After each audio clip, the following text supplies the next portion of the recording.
Hello friends, स्वागत है आपका आपके अपने चैनल में। मैं हूं एडवोकेट सनी शर्मा और दोस्तों आज की इस वीडियो में आपको कुछ चीज इंपॉर्टेंट बताने वाला हूं। दोस्तों, हमारे जीवन में सबसे इंपॉर्टेंट हमारा व्यवहार होता है।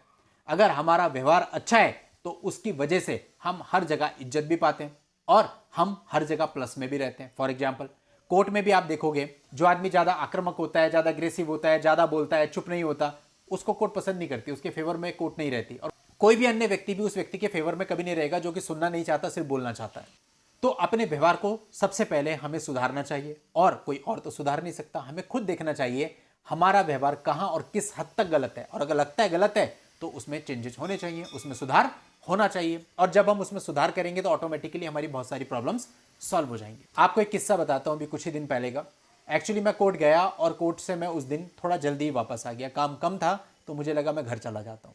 मेरे घर जाने के बाद मेरे को बार एसोसिएशन से कॉल आता है, सेक्रेटरी साहब का हमारे, कि आप कहाँ पर हो। मैंने कहा जी मैं तो घर पे आ गया हूँ। बोला यहाँ पे कोई आ रखे हैं आपसे मिलने के लिए, राजस्थान से कोई बुजुर्ग हैं, क्या करूँ, इनको कहाँ भेजूँ। मैंने कहा जी आप उन्हें मेरे घर पर ही भेज दीजिए, मैं घर पर मिल लेता हूँ। तो कुछ समय के बाद वो बुजुर्ग दंपत्ति मेरे घर पर आए और घर पर आने के बाद बैठे हो, बोला सर हम आपसे राजस्थान से मिलने आए। तो मैंने बोला कि आपने मुझे बताया क्यों नहीं, कोई मैसेज या कॉल क्यों नहीं किया, कुछ भी नहीं बताया, आप बिना बताया गया इतना दूर, और कैसे, मतलब आपको बहुत परेशानी हुई होगी।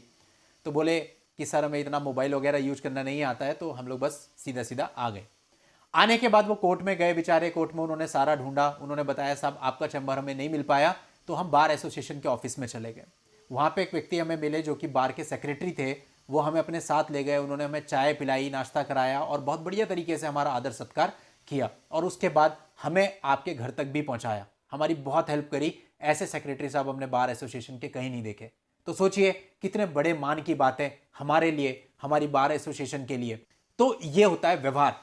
अब उनको उनसे कोई लेना देना नहीं था, लेकिन एक व्यवहार आदमी का, कि एक बुजुर्ग दंपत्ति इतना दूर से आया, बेचारे परेशान हो रहे हैं, उन्हें बिठा के इतना कर दिया, तो वो कितनी रिस्पेक्ट लेकर के हमारी देहरादून बार एसोसिएशन के लिए अपने मन में गए होंगे। और उन्होंने मुझे बात कही भी कि हमने बहुत सारी जगहों पर बार एसोसिएशन देखी है, पदाधिकारी देखे हैं, वकील देखे हैं, लेकिन ऐसा व्यवहार हमें कहीं पर भी देखने को अभी तक नहीं मिला। तो मेरे लिए सम्मान की बात थी और किसी के लिए भी सम्मान की बात होगी। तो दोस्तों यही चीज मैं आपको समझाना चाह रहा हूं कि अगर हम अपने व्यवहार को कुशल कर लेंगे ना, तो हर जगह ही हमारी इज्जत होगी। अब होता क्या है, जब हमारे पर मुकदमे बहुत सारे हो जाते हैं तो हम पैनिक हो जाते हैं, और पैनिक होकर के हम बोलना शुरू करते हैं। बोलते ज्यादा है, सुनते कम है, प्रॉब्लम सारी ही है।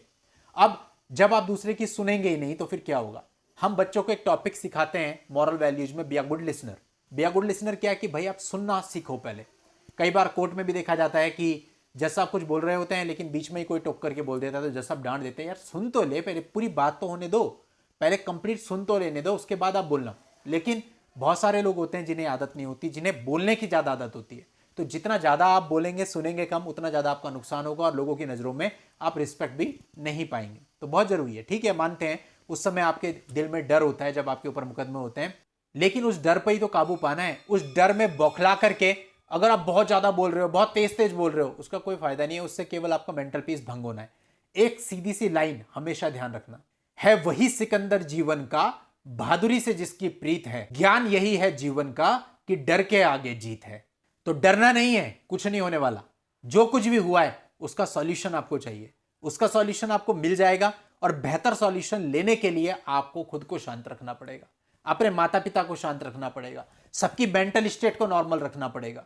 यदि आप ऐसा नहीं करते, यदि आप मेंटल स्टेट को सबकी नॉर्मल नहीं रखते, यदि आप अच्छे तरीके से नहीं चलते, यदि आप हमेशा डिस्टर्ब रहते हो, यदि आप हमेशा परेशान रहते हो, यदि आप ठीक से भोजन नहीं करते, यदि आप ठीक से अपनी लाइफ को एंजॉय नहीं करते, तो क्या लड़ेंगे आप।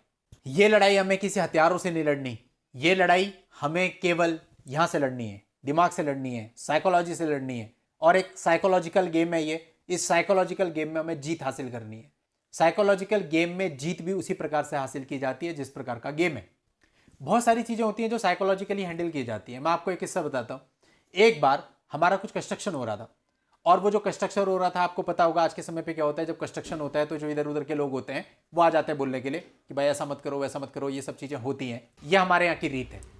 तो ज्यादा बेहतर है कि झगड़ा हो रहा था, हमने हाथ जोड़ लिए कि भाई ठीक है, आप ठीक है, हम गलत हैं। आदमी शांत हो गया प्यार से।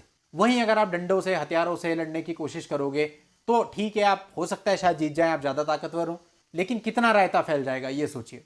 तो इसलिए जरूरी नहीं होता कि हर एक चीज को ताकत से चिल्ला करके या और प्रकार से ही लड़ा जाए। कई चीजें ऐसी होती हैं जिसमें आप थोड़ा सा अपना माइंड अप्लाई करके आप उस समस्या से बाहर आ सकते हैं।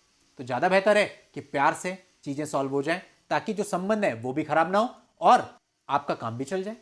रही बात डर की, तो डरने का तो है ही नहीं। अब जब एफआईआर होती है तो सबसे ज्यादा डर इसी बात का होता है, मैं ना अरेस्ट हो जाऊं, मेरे माँ बाप ना अरेस्ट हो जाए। अरेस्टिंग कब होती है? जब आप कुछ गड़बड़ करते हैं, अदरवाइज सारा डर का खेल होता है। डरते नहीं आप, नॉर्मल है अगर आप, कोई अरेस्टिंग नहीं होती। पूरे भारत की बात बता रहा हूं, हर एक स्टेट की, जेएंडके से तमिलनाडु, पूरा आप लोगों की ब्लेसिंग से सब नाप दिया मैंने। अभी तक कोई स्टेट ऐसा नहीं देखा जहां पर चीजें अलग हो। सब जगह चीजें एक ही पैटर्न पे चलती हैं। कई बार लोग मुझसे बोलते हैं कि साहब अरेस्टिंग नहीं होगी क्या, आप कैसे कह सकते हैं? मैं बोलता भाई मेरी गारंटी है, तेरा मैटर सुन लिया मैंने, नहीं होनी की अरेस्टिंग। मैं नहीं आ रहा हूं वहां पे, कोई नहीं आ रहा है वहां पे, केवल आपको अपने दिमाग को शांत रख के जो बताया वो करना है, उसको करो, कोई अरेस्टिंग नहीं होती। क्योंकि जो अरेस्टिंग होती है वो कानून नहीं हो सकती है। यदि कानून के अंतर्गत कुछ धाराएं ऐसी हैं जहां पे आपकी अरेस्टिंग हो सकती है, कुछ धाराएं ऐसी हैं जहां पे आपकी अरेस्टिंग नहीं हो सकती। अब आपके ऊपर वो धाराएं लगी हैं जिनमें आपकी अरेस्टिंग नहीं हो सकती, लेकिन आपके दिमाग को इस प्रकार से चैनलाइज किया गया कि आपको विश्वास दिला दिया गया कि आपकी अरेस्टिंग हो जाएगी। बस मैंने वो जो चैनलाइज किया गया था आपके दिमाग को, उस भ्रम को तोड़ दिया। किया मैंने कुछ नहीं, अरेस्टिंग आपकी पहले भी नहीं हो सकती थी, अभी भी नहीं हो सकती है। लेकिन दोस्तों भ्रम को तोड़ना जरूरी है। तो इसीलिए किसी के दबाव में आके नहीं लड़ना, किसी के डर में आके नहीं लड़ना। पुलिस है, पुलिस की अपनी लिमिट है, और भी बहुत सारी चीजें हैं, और भी बहुत सारे फैक्टर्स हैं, और भी बहुत सारे लोग हैं, बट सबकी अपनी एक लिमिट है। अगर आपने गलत किया है तो वहां पे आपको ऑब्वियसली डरने की जरूरत होती है। डरना भी चाहिए, क्योंकि अगर आप गलत कर रहे हो तो जाहिर सी बात है आपको सजा मिलनी चाहिए। लेकिन जहां आपने कुछ नहीं किया, फर्जी मुकदमा है, वहां पे डरने की आवश्यकता नहीं है। अनटिल एंड अनलेस, जब तक आपके ऊपर ऐसे कोई सेक्शंस नहीं लगे या किसी और प्रकार का कोई इन्फ्लुएंस नहीं है, तब तक आपको डरने की कोई भी आवश्यकता नहीं है। और अगर ऐसा है भी तो फिर उसके लिए उस तरीके से आपको सोचना पड़ेगा कि अभी क्या करना है। पर रास्ता हर एक चीज का है, अगर प्रॉब्लम है तो सॉल्यूशन भी है। तो जाओ आप भी मेरी तरह जाकर के मूवी देखो, सनी देओल की मूवी लगी है चुप, देखिए, और देखने के बाद रेटिंग देने से पहले थोड़ा सोच लेना।